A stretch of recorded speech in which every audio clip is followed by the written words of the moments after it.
Hey, everybody. Welcome back. We took a bit of a hiatus, but thank you for your patience. We are back this week. Check out this episode from the Her Archives from the Before Times, where I talk with musician, filmmaker, and emerging theologian Sue Ann Shiah. Sue Ann shares the journey of making her documentary Wandao about her return to her parents' home country, Taiwan, for a biking pilgrimage. Listen in as we discuss the power of indigenous music and how returning to a familial home can help us to find what's been lost. Check it out. Hey, everybody. Welcome back to Her with Amena Brown. And I am in my feelings. I think that if you have been listening to this podcast, you know that I have a habit of that. But in particular, I have reasons to be deeply in my feelings today because our guest is Taiwanese American musician, filmmaker, emerging theologian specializing in identity formation, racial justice, gender, and sexuality. Her first feature-length documentary, Wandao, which I just watched, and feelings. Feelings. Also, her debut solo album of reclaimed hymns, A Liturgy for the Perseverance of the Saints, just released June of 2018. Welcome, Sue Ann Shiah, to the podcast. Thank you so much for having me, Amena. Oh my gosh, Sue Ann. I just, y'all, for real, like we had scheduled the time we were supposed to do this, and I was late because I'm watching this documentary. I was watching it like, then what happened? Where did they bike to next? Oh my gosh. Like, I just feel the feeling. So we are going to talk about the documentary, but I have to talk about how you and I met, Sue Ann. We actually met at a women's retreat.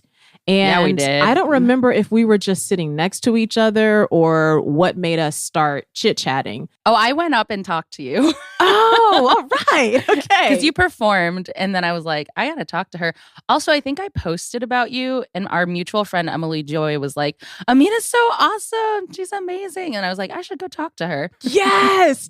Okay. So you're giving me like the backstory right there, because my remembrance of it is you walking up, and somehow we started talking about like what you do, and you were talking about your work and music production and sound. And I remember that conversation very thoroughly myself. I was just like, I mean, I love that kind of stuff anyway, but I love like hearing a woman talk about it and hearing a woman that works in that field and industry, because I know only a few women who do. And so I was just immediately like, this woman's brilliant. Like, Yes, I'm here for everything. Did you know the statistic is actually 95% of audio engineers and producers are men? Wow. 95%.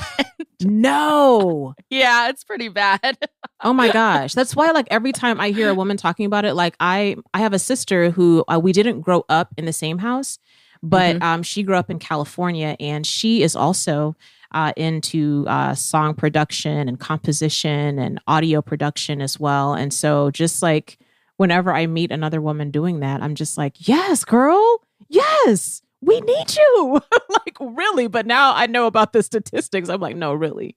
Like, there's the Women's Audio Mission, which is an organization out of San Francisco. They do a lot of stuff to promote women in audio and stuff. So they've got the statistics. They've got the receipts.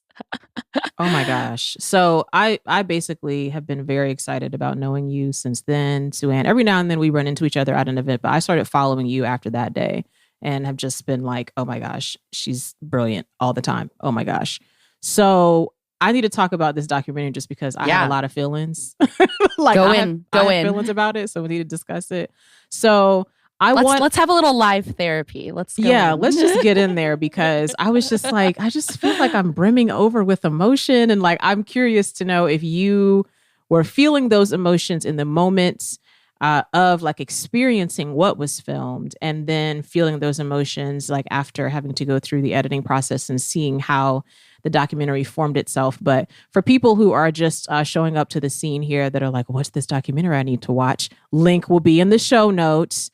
Please tell the people, describe to the people this documentary, the journey. Just give me a little background information. Yeah, so the documentary follows my 2-week bike trip around the, I guess it's called like a circumnavigation, but the perimeter of the island of Taiwan. And so it's about over around 500 miles of biking. We took like a train at certain points that were a little bit more dangerous, but we talk to locals, we eat food, we see the sights, and it's a travel film. But there's also interwoven in all of these deeper themes about bicultural identity and belonging and home, like liminal experiences, especially as like an Asian American. So that's kind of my little synopsis.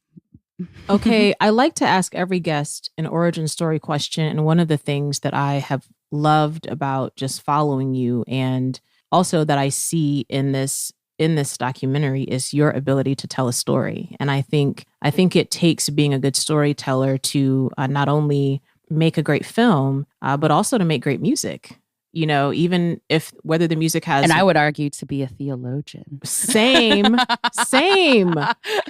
Like it's the same, like you need the skill right there, like the skill, the want to tell a good story, to tell the important stories. So did you grow up being a person that was interested in storytelling? Did you grow up in a family or in your community where you were hearing storytelling all the time? Do you feel like when you were younger that there was this interest in you about wanting to tell or share a good story? I think so. Some of my like earliest memories are of my dad putting me to bed at night and just like telling me stories, like not reading from a book. So my dad was born in Burma. He's Chinese. His parents escaped China when the communists took over after World War II. And so I used to always get him to tell me, we call them jade stories because there's a lot of jade in Burma, for people who don't know. It's almost like strike it rich gold. Like, you just like are like in a field digging and then you find like a giant jade and, you strike it rich. It's kind of your like little rags to riches stories. So I used to always have my dad tell me jade stories from Burma or China, I guess. And then we just were voracious readers, like books everywhere constantly. As soon as I could start reading chapter books on my own, my face was always buried in a book. And there were like a couple years where I literally carried like at least a book or two around with me everywhere. And I would like read while I brushed my teeth. I would read at the dinner table to the chagrin of my parents. I've just always loved story. And I think so I didn't grow up in a Christian home, and sometimes I reflect back on the time, my like growing up time before I became a Christian at 13.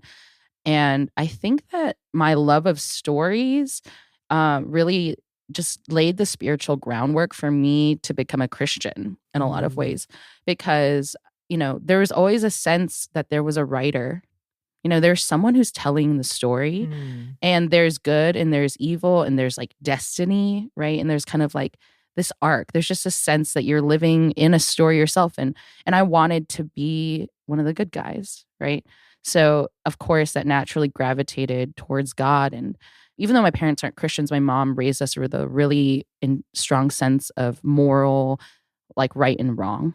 And so I think that combined with this being someone drawn to art, whether that's music or film or literature or poetry, those are the things that have always just captured my attention. And my development as an artist, as a young artist, happened at the same time that I was becoming a Christian. So I think I see those things as intertwined and inseparable in a lot of ways. And when I got to college, I made friends with this writer, poet, musician. Her name's Katie Bowser. She's part of our local like music, hymns, Belmont RUF world. And she introduced the phrase to me, meta narrative. And I started to use that to talk about the Bible, the meta narrative of the Bible.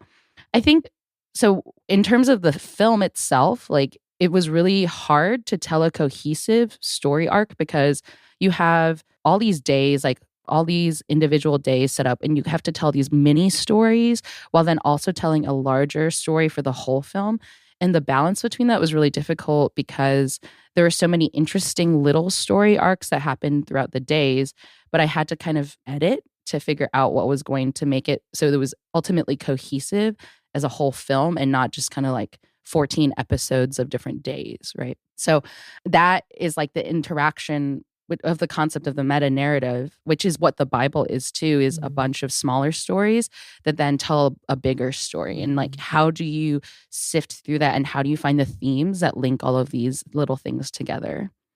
So I'm just still like in my feelings about it, because I think I'm really glad you introduced me now to the phrase meta narrative, because I think watching your documentary, I just felt like I was welling up with all these feelings. And I think I really identified with this theme of home and how we define home. And home is with our people, it is in our ethnicity, it's in our homeland, even when we were not born in sort of what would have been the homeland of our people. And all of that journey of return, and there's one scene that I was like, if I don't stop watching this, I'm going to be ugly crying. And that's not great for a podcast recording, because I don't know that anyone enjoys listening to someone ugly cry.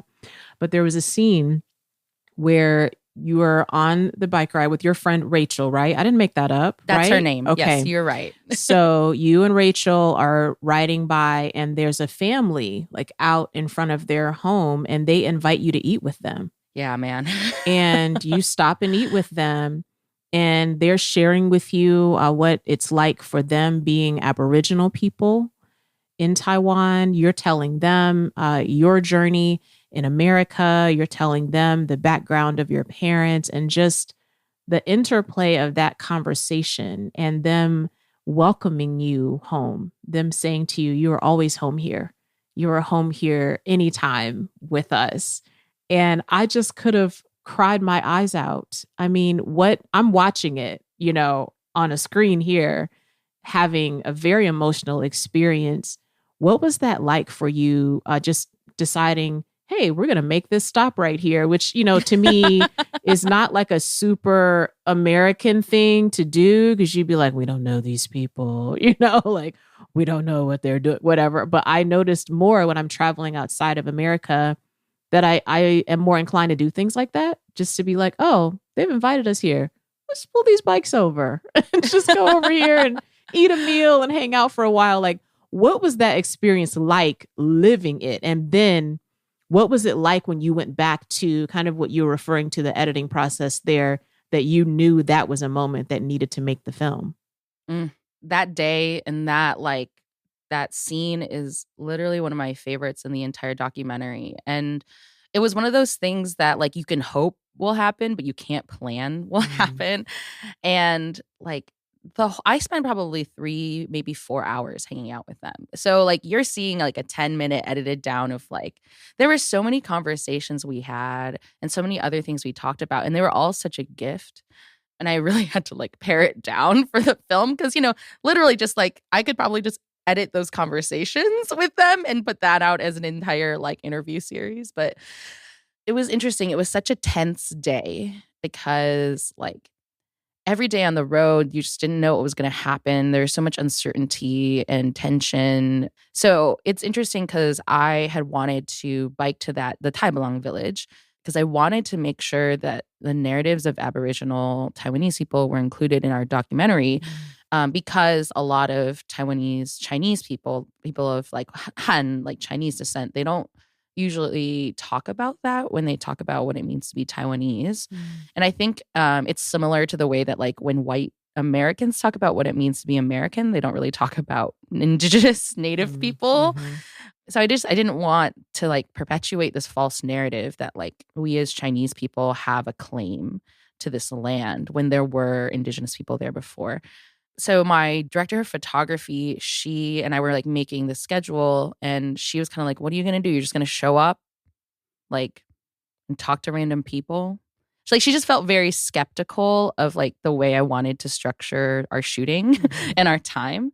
And she grew up in New York, born and raised. So even more so, I think she has like a really cynical view of the world and of people. And I was like, yeah, because that's what you do. Like you just talk to random strangers and you make friends. Like, don't you do that? And, she kind of looked at me like I was crazy.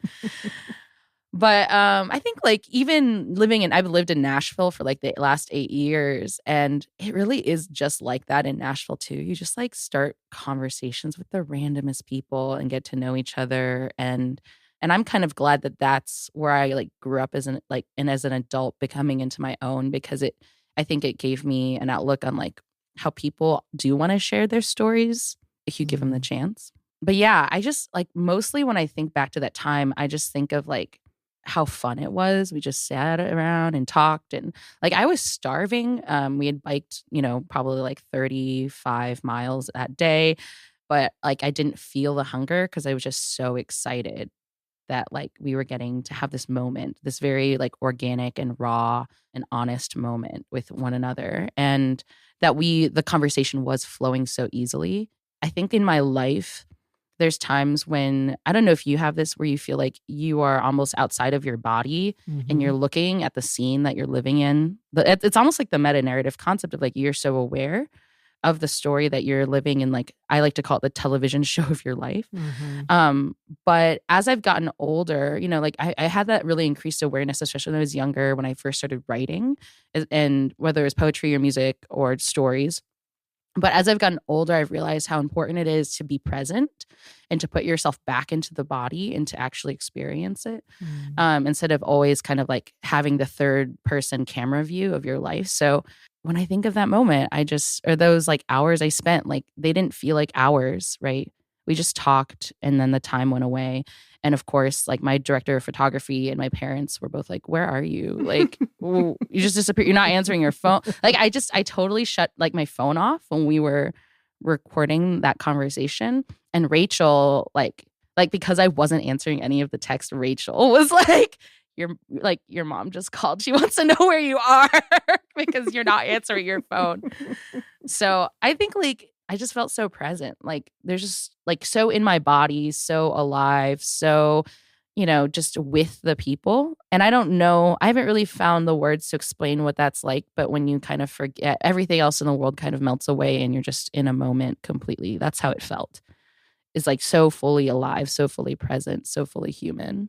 It really comes across, Sue Ann.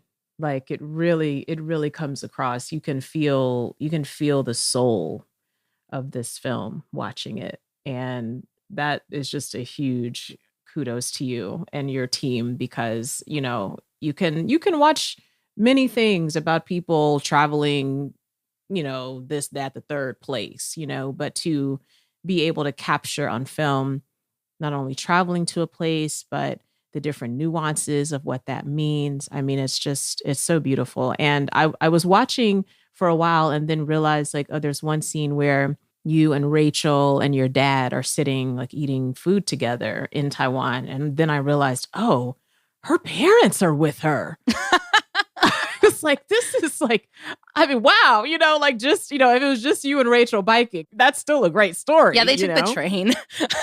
But your parents even being present there while you and Rachel are doing the biking, when you were coming up with, the idea that you knew like, okay, I'm taking this trip, did you go to your parents and say to them, this is what I'm doing, and they were wanting to go? Or how did it come about that they also decided to tag along on my great adventure? Yes. So totally my plan was never to have them there. I was just going to do it. Also, because like I didn't expect my parents to like train on a bike for 4 months and then go, do all of that. But they were so intrigued by the idea, and they were kind of like, that sounds really fun. Like we kind of want to come like do stuff. So, they didn't do the biking. They took the train and they would meet us at, certain locations wherever we would end up sleeping that night usually. They also didn't come for the whole thing. They did go back to Taipei for a lot of stretches of it, especially you can see like, oh, you haven't seen because you haven't gotten to the end, especially for the latter end of the documentary. They're not there. So it really was just like, I gave them a schedule and they were like, well, we want to do this stuff and this stuff. So like, and we can take the train. So we'll just meet you there. We'll do this with you here or there. They were really supportive of the film. I think I tell people sometimes my life in Nashville, my music industry life, my Belmont world, my Nashville existence, it doesn't really make sense to my immigrant parents. They don't really understand what I do, the industry, the art. the world that I live in. But this is the first time I created a piece of art that made sense to them, right? That they could understand. And they were extremely supportive throughout the whole process, especially in helping reach out to their own network of Taiwanese community to get the money raised on Kickstarter. And that's something for me too, is thinking about what is Asian American art going to be. We're still kind of building this canon because there isn't a lot of work. And what are the themes that we should and need to address? And some of it is a tension between a first and second generation. I intuitively sense that a lot of my parents' generation, they so deeply want to be understood by their children. But because of this immigration process, because of raising us in America and wanting to give us different economic and social opportunities, they haven't really thought about the cost of what they lost in that immigration process of a generational gap between us and them.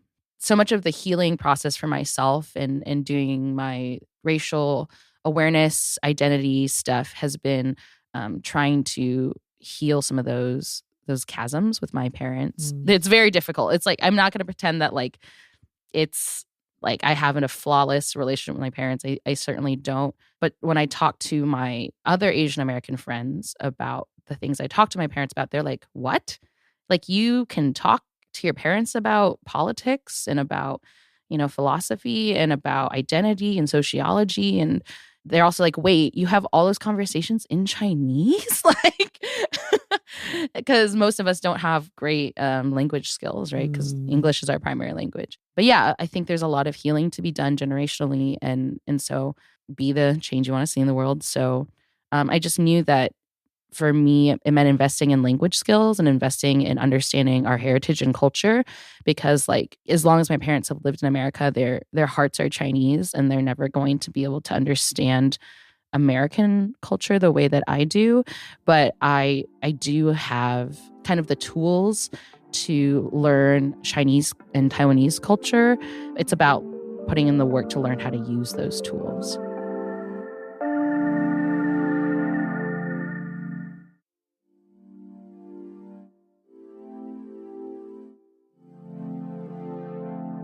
I love hearing, just thinking about almost like the conversation between generations there, but that those of us who are in the generation of children, that it also requires something of us, requires a commitment of us to want to be able to speak back to our parents, to be in conversation with a generation that's very different from ours. And has some different narratives too, and had different nuances and layers of that experience. I think I also felt a very visceral response to watching just the beginnings of this story unfold. I didn't want to be like super late for our podcast interview, y'all. That's why I was like, oh, Mina, come on now. I would have been like 4 hours later. I'm like, Sue Ann, ugly cries through the entire episode. But just the parts with your parents and, your dad, talking through some of that history with you. There's a scene where you are sitting on a couch with your mom and you're hearing her talk to you about just what her upbringing was like and some of what it was like for her to be back there now. And I think I had a really visceral response to that because I've been like digging around into my family tree in the last couple of years. And on my mom's side, up to 4 generations of my family all have lived in North Carolina, including our ancestors who were enslaved. And so, and really within a very small mile radius from my grandmother's hometown. And I had the opportunity to return to that town with my grandmother and like go back to some of the buildings that she remembered. And there's just some very visceral response I had to being in this place that even though I didn't grow up there, it is home. It is roots, for me. And there was this one moment that I think was why I was like, oh, about to ugly cry, like watching this film, because my great grandfather on my dad's side, he was a bishop in their church denomination, but he also had a business where he made pulpits. He made church furniture, him and his sons. And I was going around trying to find this church where he'd pastored. And the church had gone to a different church community. So it was no longer the church that, my great grandfather had pastored, but the building itself was still there. And we go in, of course, this is the summer shortly after the Charleston Nine were murdered. Right. So even walking into that church building and trying to explain to them why we wanted to go into the sanctuary, and, you know, my husband being a white man and all of us feeling their moment of caution in that Right. moment of, you know, is this going to be okay? Do we let you in? And I told them the names of my grandparents, all these things. They let us into the sanctuary, Sue Ann, and the original furniture was still there. This like hand carved, hand etched furniture that this man that, you know, I met when I was a very young child, but don't have a lot of memories of him, that this is furniture he made with his hands. So in this way to be present in his space, you know, as an adult. And I think there was something so reflective of that for me in this journey where you are there in this place that your parents know, or that some things that they knew, but also they are removed from it in these certain ways from having gone to America. I mean, there were just so many nuances to the story that had tensions and beauty and so much combined together. One of the reasons why I wanted to interview you was because this season on the podcast is Lost and Found. And I chose that because it's reflective of my life right now. And just, you know, just like the feelings of like there being some things that I have lost.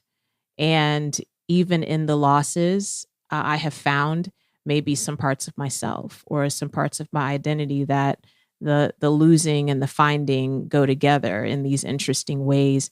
And I liked that in your story, in the art that you make, there is always this theme of identity and home and where we find that and how we discover that. How do the words identity and home, those themes, how do they play out in the art that you make? Is that a true statement for you? Would you say that those themes tend to come up in the art that you make? Yeah. I definitely, I think they do. I think it come up again and again, and maybe this is because of my own background and experience, but I see them consistently and constantly in my faith. Like when I look at the Bible, when I think about what it means to me to be a Christian, what the good news is, what is the gospel, like I think it resonated with me because I always had a sense that I didn't know where I belonged and I didn't know where my home was. You know, as an Asian American, it's like, even though I was born here in the United States, my passport says, you know, American citizen, socially, and even like in certain ways, systematically, like I'm constantly being told that I don't belong here. And that was something I internalized as a kid. And you go back to wherever your parents immigrated from, and then they tell you, no, you're not Taiwanese, you're American. Then you come to America and they say you're Taiwanese, you're not American.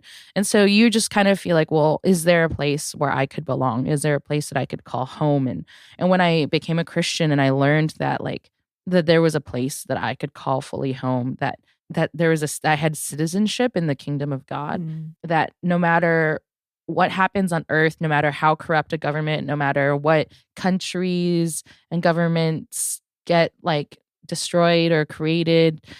You know, this part didn't make it into the film, but my dad, I did a long interview with my father about his experience growing up in Burma. It just didn't really fit into like the arc, but something he told me that I didn't know was that growing up, because his parents had fled China and settled in Burma, they were countryless people.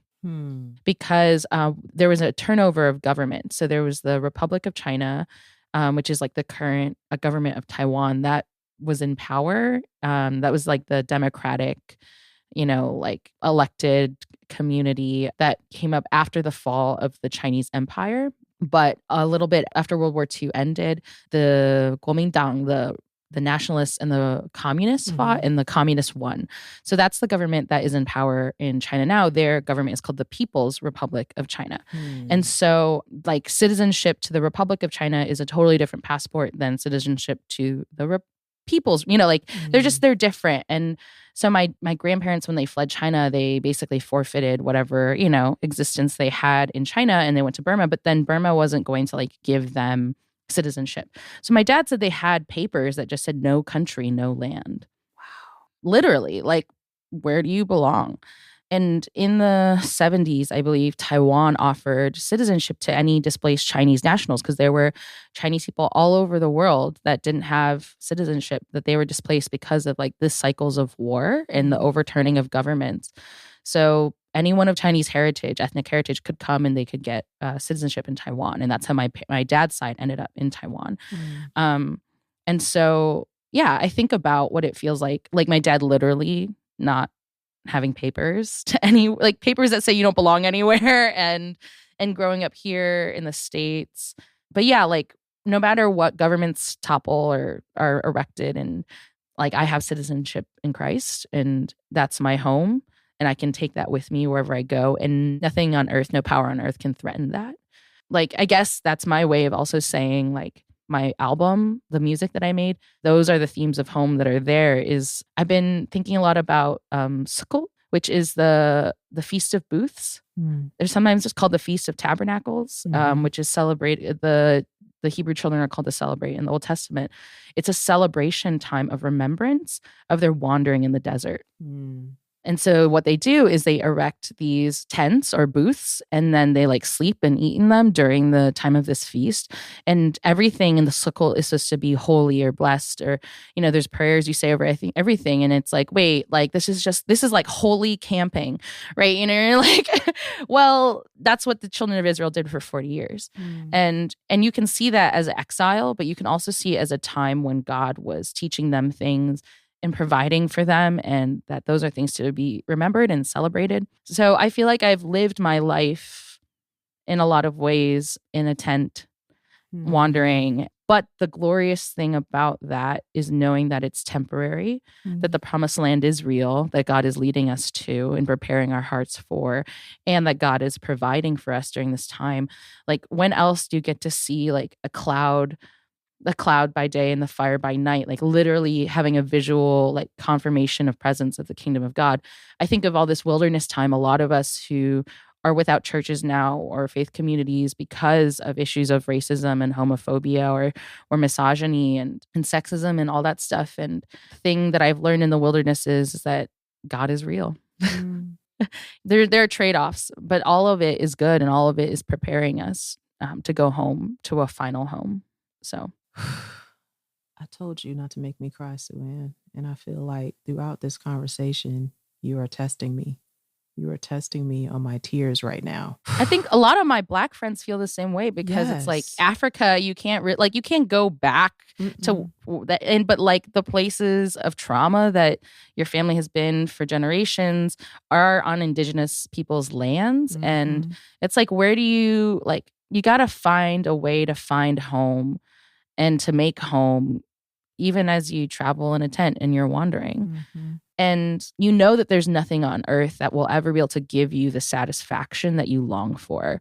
And that's why I think that my heart is always turned to, anchored in like the home that God is making for me, because that's something nobody and no one can ever take away from me. Yeah, I love that. To me, that sounds like you live in your present life, but you are also rooted in eternity. You are rooted also in a life that is beyond the life we see right now. And there is such groundedness in that. You worded that so beautifully. So I now know that you are returning to Taiwan for your master's at National Taiwan University. That's right. I was about to say sip the tea, but I feel like when you say you're going to sip the tea, it's like, tell me some forbidden thing you weren't going to tell anyone. So I don't know if it's tea. It's out in public everywhere. Yeah. So it's not like... I made some announcements. I want you to tell me more about this and what is it feeling like right now to think about returning to Taiwan? And now in this case, you'll be returning there for a longer period of time. How did that come about? And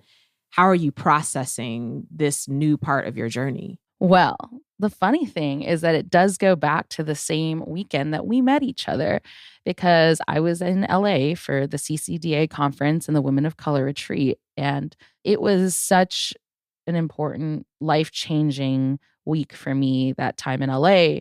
My church helped me to pay for my plane ticket. my girl Zakia got me a free pass to the conference. And, one of my friends offered me a place to stay. It was just kind of one of those amazing everything God provided and it fell together moments. I got to go to LA and I was so excited that there were so many Asians because my life is pretty Asianless, and especially in Nashville. And to be surrounded by so many other justice loving Asian Christians was a gift. And I literally didn't go to any other workshops. I just was like, I'm just going to go only to the Asian ones, and talking to people who were asking similar questions that I was, and thinking about justice and theology and the Asian American experience. And it was amazing. I met a lot of people from Fuller during that time too, and heard about the Asian American Center there. And I was like, that sounds like something I want to do. And thinking about where my gifts and my calling was, I'd been in Nashville for 6 years, and I thought that I was going to live there for the rest of my life and build a recording studio and be a producer and do whatever other fun stuff I wanted to do. But I, in that weekend, realized that I had a calling to go and write Asian American theology. And as I thought through what that was going to look like, what the preparation I needed to do in order to do that job well, I wanted to go to seminary, but I had also always had this longing to go back to Taiwan. So after I finished my documentary, I answered so many questions, I learned so many things, but it kind of ended up giving me more questions than it answered. And I realized that there was a limitation to what I could learn and study on my own without literally moving to Taiwan and doing more formal intentional study. So I always wanted to go back. I always wanted to improve my Chinese. I always wanted to deepen my understanding. But once I realized I want to go to seminary, I wanted to write and publish Asian American theology, all these little pieces that have been floating around for years clicked into place. And I was like, I'm going to go back to Taiwan to do grad school in Asian studies. And then I'm going to come back and I'm going to go to seminary, and then I'm going to write and publish theology. And that's kind of the bigger picture of how I ended up deciding I wanted to go back. I looked at a couple different programs, all kind of, Taiwan history program, Asian study, Asian Pacific, global studies, whatever. There, a lot of programs like that.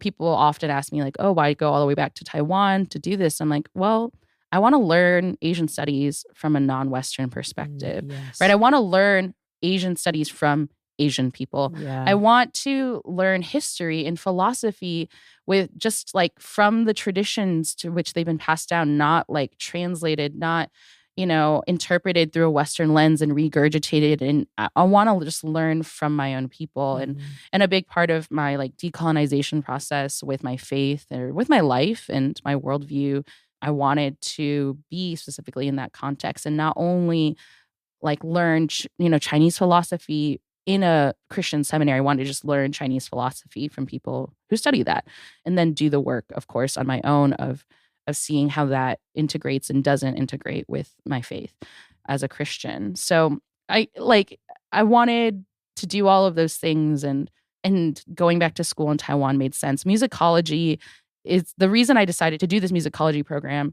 National Taiwan University is the number one university in Taiwan, and I wanted to go there. It's where I studied before when I studied abroad in college. It's where my dad did his undergrad, but they don't have an Asian studies program. And so I was looking for other programs kind of in the cultural studies, history, literature, philosophy, language, that it would give me the freedom to kind of do an interdisciplinary approach. And their musicology program looked amazing. And, music is my primary medium, even though I do a lot of work in a lot of different mediums. And a lot of my philosophical, theological work, my critical media, analysis stuff, is rooted in my understanding and fluency in music and music history. So the musicology program just made a lot of sense. I actually just registered for my classes 2 nights ago, and I was looking through the course list, and I felt very good about my decision because I was like, this is so dope. Look at this music and gender class. Look at this mind, body, spirituality and music course. And look at recordings in East Asia pre-1945. Wow. This is just so I was Wow. these are the classes I get to take. This is my primary curriculum. And, these are professors who have been addressing what is colonialism, how has it affected culture and art and music in particular, specifically. So one other thing that I think I just want to note is that in Asia, we have a lot of history of colonialism, whether it was the Chinese colonizing Taiwan or the Japanese colonizing the Chinese who were colonizing Taiwan or Japanese colonizing Korea or like all of these different instances. And I'm fascinated to examine what that process and indoctrination looks like when race isn't the issue, when it's intra-race, right? Intraracial. Like we have just a really American view of colonization of race, of all these kind of claims to land, claims to culture, cultural like genocide. Whether, what does that look like? So I was really excited to be able to examine. I feel like in order to do Asian American theology or Asian American studies at all, like you both have to understand the context of what it means to be Asian in America, but also the histories of trauma that our communities bring with us from our home countries. And it's often a barrier within Asian American organizing is that like everybody's family was all killed by the Japanese during World War II. So like everyone kind of hates the Japanese. But in America, because we're all racialized in a similar way, we end up making friends with the same kind of people that like our parents all kind of like hate. Right. Like, so those are often barriers to organizing. And it's like, how do we even reconcile those that stuff when there is no context for understanding it in America because they all think we look the same? Right. This is so powerful, Sue Ann, just to hear you articulating the layers of this.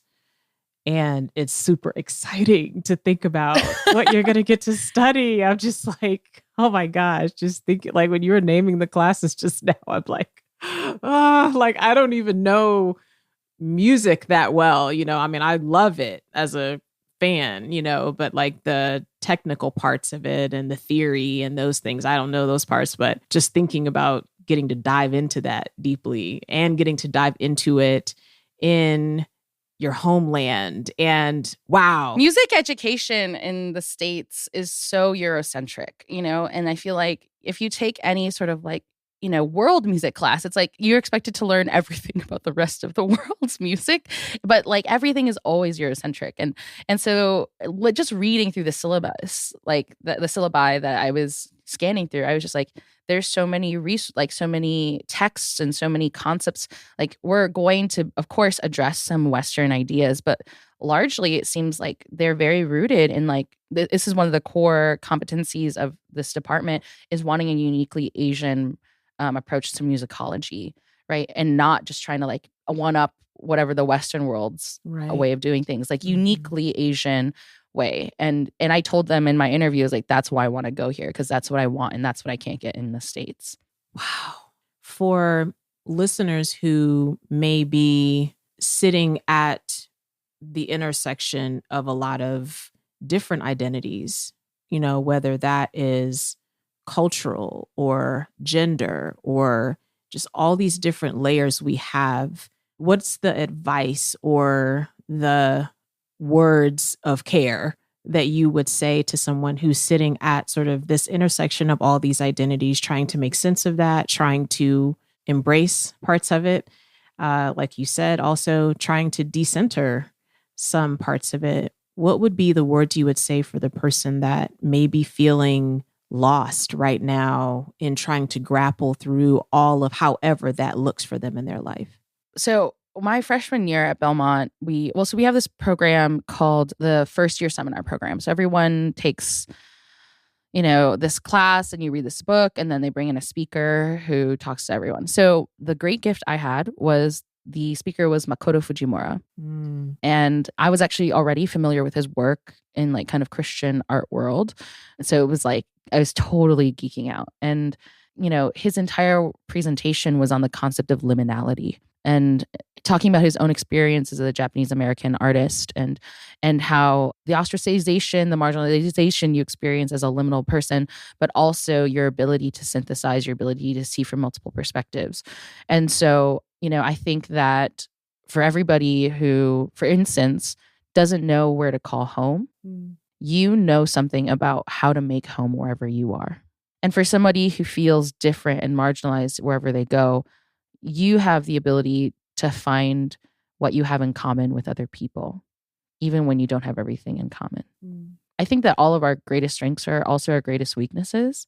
And as I was going through my racial identity process or we call it a racial awakening, right? Or my like queer awakening, I was realizing like God uses the weak things of the world to shame the strong and the foolish things to shame the wise.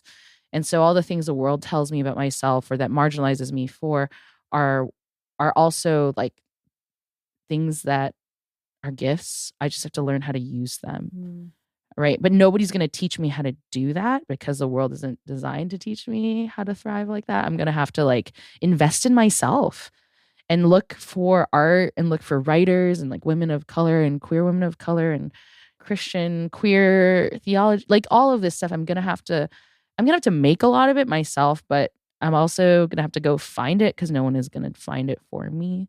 So I think that like, that's how you change your identity from being a victim, right, to being someone who is like a survivor.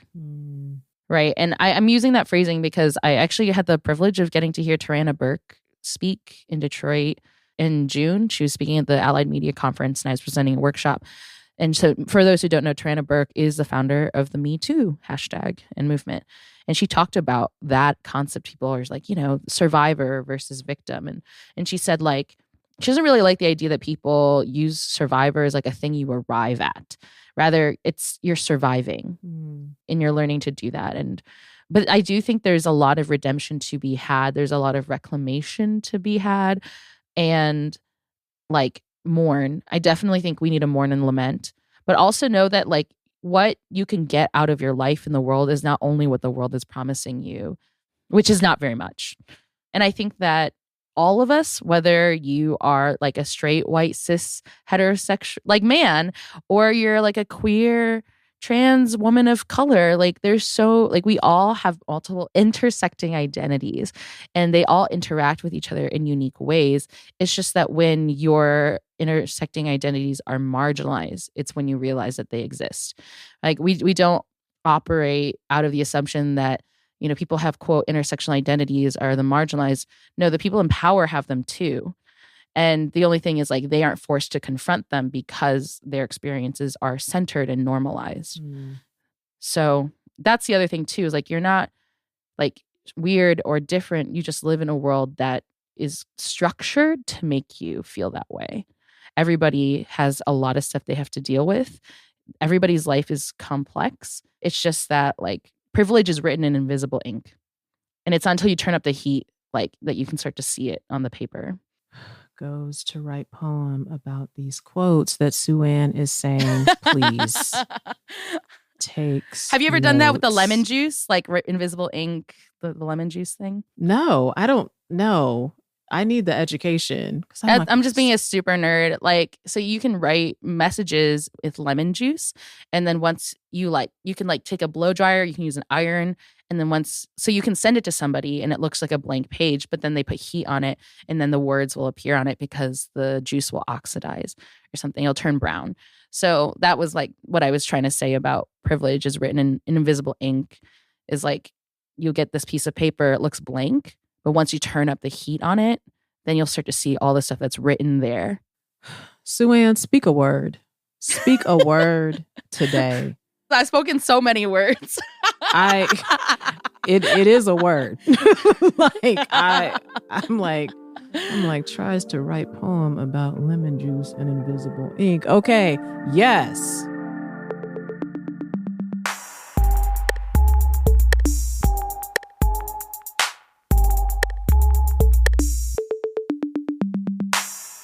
Her with Amena Brown is produced by Matt Owen for Soul Graffiti Productions as a part of the Seneca Women Podcast Network in partnership with iHeartRadio. Thanks for listening, and don't forget to subscribe, rate, and review the podcast.